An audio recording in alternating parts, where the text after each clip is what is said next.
문화공정은 2010년대부터 중국이 다른 나라의 문화를 마치 자신들의 것인 양 밑도 끝도 없이 왜곡하는 움직임을 뜻하는데, 이 문화공정은 과거부터 수도 없이 벌어지고 있었지만 최근 중국의 똥게임 전문회사인 4399에서 자신들의 게임을 홍보하며 이순신 장군의 국적을 중국어로 표기하는 만행을 저질렀기 때문에 선을 넘어도 좀 뒤지게 넘은 것 같으니, 오늘은 이번 논란과 함께 여태까지 중국에서 저질렀던 문화공정 논란들을 한번 싸그리 모아 알아보려고 한다.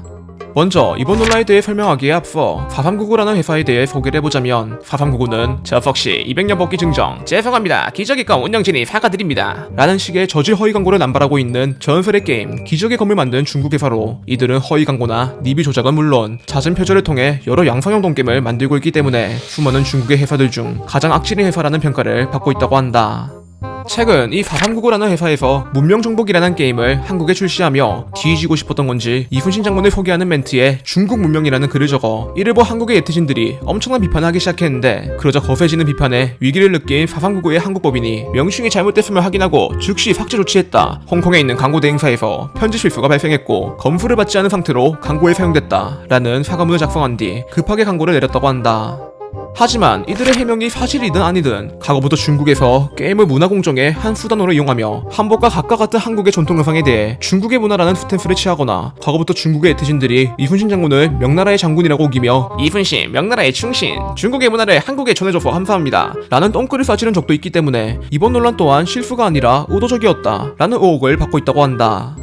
이외에도 과거부터 중국이 일으켰던 여러 문화공정 논란들을 한번 나열해보자면, 지난 2022년 짜장시 동계올림픽이 열렸던 당시 중국에서 한복을 입은 여성을 개막식 날에 등장시켜 한복을 중국의 문화로 인식하게 만들려는 시도를 한 적이 있는데, 당시 그 의도가 너무나 적나라해 있었기 때문에 이에 주한미국 대사가 반발하며 대한민국 하면 무엇이 떠오르시나요? 한복은 말할 것도 없죠 라는 글을 자신의 트위터에 게시했었다고 한다. 또한 그들은 디즈니 플러스에서 방영 중인 진숙이라는 드라마를 통해 누가 봐도 조선시대 의복으로 보이는 옷을 입고 궁중요리를 만드는 모습을 보여줘 한복에 대장금 표절 의질의질하다, 짝퉁은 기가 막히게 잘 만드네 라는 비판을 들었는데, 여기에 더해 해당 드라마를 전세계에 방영하며 한국만 제외시켰었기 때문에 이로 인해 더 많은 욕을 얻어쳐먹었었다고 한다. 드라마와 관련된 논란으로는 2021년 전세계에서 엄청난 인기를 끌었던 오징어 게임과 관련해서도 연병이 나던 적이 있는데, 당시 오징어 게임을 봤던 중국인들이 드라마에 등장하는 게임의 기원이 중국이라는 주장을 하며, 오징어 게임의 모티브인 오징어 놀이는 중국의 전통 놀이인 사방치기에서 유래했다. 설탕은 중국에서 한국으로 옮겨간 것이니 달고나의 기원 역시 중국에 있다. 한국은 중국 문화를 호시탐탐 노리고 있다 라며 비판을 했고, 중국의 언론인 한국시보에서는 드라마에 나오는 초록색 트레이닝복 또한 중국 영화에 나온 것을 표절했다는 주장을 했었다고 한다. 이번에 유튜브로 넘어와 과거 유튜브에서 에러가 발생해 저작물이 저작권자와 아무런 관계도 없는 제3자로 등록되어 있는 경우가 굉장히 많았었는데, 이때 중국인들이 원작자가 이 사실에 대해 모르고 있다는 것을 알게 되자 이를 악용해 이승철, 브라운 아이즈, 다비치와 아이유 등등 여러 한국 가수의 곡들을 자신의 이름으로 등록해 수익을 가로채는 만행을 벌여 이후 해당 사실을 유튜브 포도네가 공론화시켜 원작자와 국민들에게 알려준 덕분에 한국저작권협회에서 유튜브에 바로 연락을 해 저작권을 원래대로 되돌리게 되었다고 한다.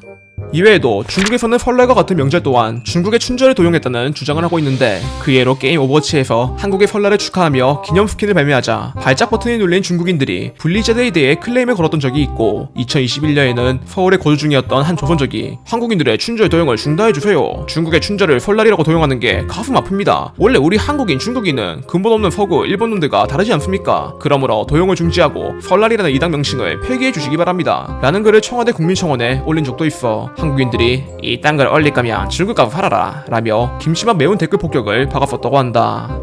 문화공정과 관련된 내용을 보면 중국의 자본 때문인지 한국인이 느끼기엔 참 안타까운 대처가 이어졌을 때가 많지만, 게임 심지의 경우에는 중국인들에 대해 노빠꾸인 스탠스를 보여주며 과거 심지에서 한국의 설날을 기념해 해피 누나 유이어 이라는 글을 게시하자 이에 눈이 돌아가버린 중국인들이 누나 유이어가 아니라 차이니즈 유이어다, 중국의 문화와 축제를 훔치는 것을 그만둬라 라며 심주보 불매운동을 벌이기 시작했지만, 이에 심지에서 끝까지 누나 유이어라는 문장을 사용하며 중국인들을 초대하여 한식을 먹는 사진을 올려 중국인들이 제대로 사과해라 충분하지 않다, 역겹다, 이 빨리 파산했으면 좋겠다 라는 반응을 보였었다고 한다. 참고로 중국에서는 검열로 인해 2018년부터 심지를 플레이할 수 없기 때문에 이렇게 빨빨거리며 욕을 적었던 중국인들의 대다수가 불법 복제를 통해 게임을 플레이하고 있다는 사실을 알 수 있다고 한다. 마지막으로 문화공정에는 문화뿐만 아니라 인물에 대해서도 진행이 되고 있는데 거거부터 이영애와 김연아와 같은 연예인 및 세종대왕까지 중국 조선족이라는 헛소리가 나오고 있던 중 이번에는 손흥민이 외신에서 주목을 받기 시작하자 중국의 네티즌들이 손흥민은 선우공의 후손이다, 손흥민을 중국 대표팀으로 영입해야 한다 라는 헛소리를 한 적이 있고 2020년에는 손흥민이 시즌 11호 골을 터뜨리자 이를 들은 한 중국의 언론에서 산동 출신 아시아 축구왕 손흥민 EPL 역대 득점 1위 라는 황당한 기사를 쓰며 손흥민은 한국인이지만 본적은 산둥 이엔타이이다 라는 주장을 하기도 했었다고 한다.